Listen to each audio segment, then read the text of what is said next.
Hello mga kahabis, mga kalodi. Magandang tanghali po sa inyo dyan. Happy Sunday. Alright, dito lamang po yan sa stall number 14 na Kulan Ali, Cartibor, Pasay City. Bigyan ko lang kayo ng update. Meron tayong bagong dating na mga isda. At sana ay magustuhan po ninyo. O yan, sa mga naghahanap po ng mga Mickey Mouse Platy Fish, available po yan dito.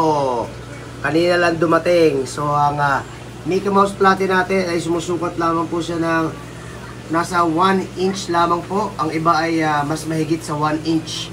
So kaya po sila tinawag ng Mickey Mouse Platy. Tignan niyo po ang kanilang buntot. Yan, yung logo po ng kanilang mga buntot ay may logo ng Mickey Mouse. Ni Mickey Mouse, yan, okay?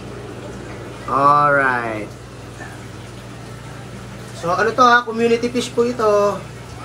Ito pa yung bagong dating natin. Ito naman ang tinatawag na mga Blue Moon Platy Fish. So ganun din po ang mga sukat nila ay more or less than nasa 1 inch lamang.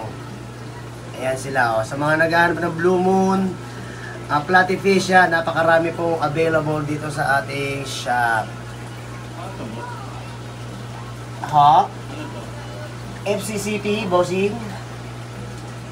Alright, so yan po ang ating mga Blue Moon Platy Fish. At ito pa rin po ay bagong dating, sabay-sabay po yan. Ito naman ang ating mga Tiger Barb Fish. Medyo malalaki na po sila.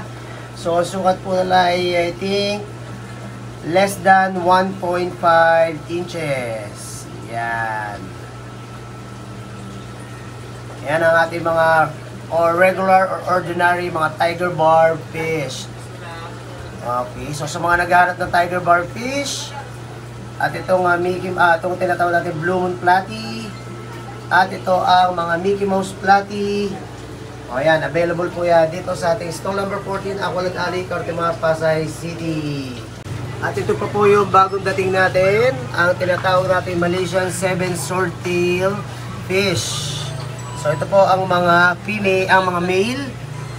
Ang mga male natin medyo malalaki. Ang male natin from head to tail, 1, 2, 3. So more than 3 inches po from head to tail yung mga pulang-pula na to. Ayan ang sukat ng ating 7 swordtail na mga male. Tapos yung kuha ko naman, mga at least mga mahigit, mga less than 3 inches naman siya. Ayan ay kuha ko. Tapos ito naman ang mga female niya. Ang mga female naman nila, mga less than 2.5 inches. Okay?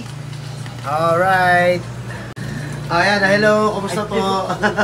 Alright, so maraming salamat. Kita-kita po tayo dito sa stall number 14 Kulan Ali.